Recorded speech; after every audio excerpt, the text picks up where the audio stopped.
आज के देवी देवता में आज भगवान विष्णु जी की बात करेंगे। भगवान विष्णु के 4 हाथ हैं। चतुर्भुज रूप में भगवान शंख चक्र गदा पद्म लेकर के प्रकट होते हैं। भगवान के चतुर्भुज में जो शंख, एक हाथ में शंख है, उसकी महिमा विजय की है। चक्र, जो आपके जीवन में आने वाला संकट है, वो भगवान का चक्र लेकर के भगवान आते हैं। वो चक्र का अवतार ही कहते हैं ना, राम लक्ष्मण भरत शत्रुघ्न। तो भगवान राम जो हैं वो साक्षात विष्णु हैं, और जो लक्ष्मण जी हैं वो शेष अवतार हैं, शेषावतार। भरत जी शंख के अवतार हैं और शत्रुघ्न जी चक्र के अवतार हैं। जाके सुमिरन तेरु पुनासा नाम शत्रुघ्न वेद प्रकाशा। शत्रुघ्न जी चक्र के अवतार हैं। इसलिए भगवान विष्णु के जो चतुर्भुज हैं, एक हाथ में शंख चक्र गदा और एक हाथ में कमल।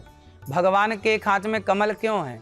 कमल इसलिए है कि जैसे कमल पानी में रह करके भी पानी से ऊपर है, कीचड़ में रहते हुए भी कीचड़ की प्रत्येक बूंद से परे है, उसी तरह आप संसार के दलदल में रहो, संसार के कीचड़ में रहो, लेकिन उस कीचड़ का प्रभाव आपके मन मंदिर में ना पड़े। संसार में आप निंदा चुगली से, छल कपट से, झूठ कपट से, इनसे आप वैसे ही बचें जैसे कमल पानी में रहकर कीचड़ से और पानी से बच कर के रहता है। भगवान से जुड़ कर के ही प्राणी अपना उद्धार कर सकता है, अपना उत्थान कर सकता है, अपना कल्याण कर सकता है। जब भी कोई आप संकल्प बोलते हैं, देखिए तो भगवान विष्णु विष्णु विष्णु ही कहा जाता है। विष्णु विष्णु विष्णु का अर्थ क्या है? जो व्यापक हैं, विष्णु सर्व गुहाशया, जो व्यापक हैं उन्हें विष्णु कहा जाता है। भगवान की व्यापकता को ही विष्णु नाम दिया गया है।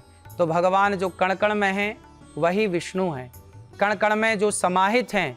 इसलिए कोई भी यज्ञ हो, कोई भी अनुष्ठान हो, तो आपका जब संकल्प होगा तो विष्णु विष्णु विष्णु श्रीमद् भगवते महापुरुषस्य विष्णुराज्ञः प्रवर्तमानस्य, इस प्रकार से संकल्प की शुरुआत होती है। तो आपका जो संकल्प है, आपको बोला भी जाता है कि विष्णु विष्णु बोलिए 3 बार। 3 बार विष्णु विष्णु क्यों बोला जाता है संकल्प में? इसलिए कि हमारे जीवन में तापत्रय विनाशाय 3 प्रकार के दुख होते हैं, दैविक, दैहिक और भौतिक। तो तीनों प्रकार के दुख दूर हो जाएं, इसलिए एक बार के विष्णु कहने से दैहिक दुख दूर हो जाता है, एक बार के विष्णु कहने से दैविक दुख दूर हो जाता है, और एक प्रकार के विष्णु, एक और नाम लेने से भगवान विष्णु का भौतिक दुख दूर हो जाता है। तो दैहिक, दैविक, भौतिक तीनों प्रकार को दुखों से हम मुक्त हों, इसलिए 3 बार विष्णु विष्णु विष्णु कहने की परंपरा है। तो आप लोग भी भगवान विष्णु की उपासना शामला नवमी के दिन खूब प्रेम से करें, भगवान का पूजन करें, कीर्तन करें, सबको बुलाएं और प्रेम से आंवला के पेड़ के नीचे थोड़ा कीर्तन करें। प्रेम पूर्वक कीर्तन करने से आपका वातावरण, आपके मन का वातावरण ठीक होता है, पॉजिटिव होता है और आप प्रसन्न होते हैं। इसलिए आपके जीवन में सब कुछ आए, धन धान्य की वृद्धि हो, आपके जीवन में यश कीर्ति बढ़े, इसके लिए भी आपको आज फुटपाथ पे ज़रूर जाना चाहिए। फुटपाथ पे जो गरीब परिवार के बच्चे सोए पड़े हैं, भूखे हैं, उन्हें अपने हाथ से कुछ खीर बना के खिलाओ, कुछ मिठाई उनको बांटो। बच्चे हैं, कपड़े नहीं हैं तो उन्हें कपड़ों का दान दो। भूखे प्यासे हैं तो उनका उस प्रकार से ख्याल रखें। और जब आप किसी गरीब के, दीन दुखी के पास बैठते हैं, समय व्यतीत करते हैं, जब उसे आप प्रसन्न करते हैं, तो उसकी प्रसन्नता से ही भगवान की प्रसन्नता होती है। भगवान डायरेक्ट कभी नहीं खाते। जैसे गर्भवती स्त्री जो माँ खाती है तो उसके गर्भ में पल रहे बच्चे के पेट में अपने आप चला जाता है और बच्चे का पेट अपने आप भर जाता है।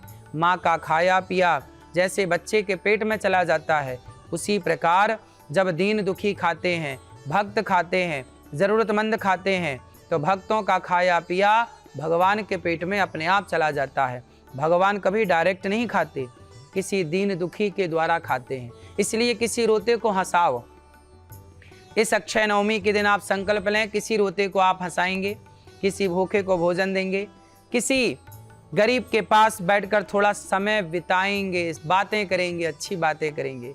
मंदिर में जाकर प्रेम पूर्वक भगवान का ध्यान करेंगे, भगवान का दर्शन करेंगे। आपके आसपास कोई मंदिर है वहाँ जाइए, हो सकता है तो आप विष्णु सहस्त्र नाम का पाठ कराइए अपने घर पर। आप भी विष्णु सहस्त्र नाम का इस अक्षय नवमी के दिन पाठ करिए।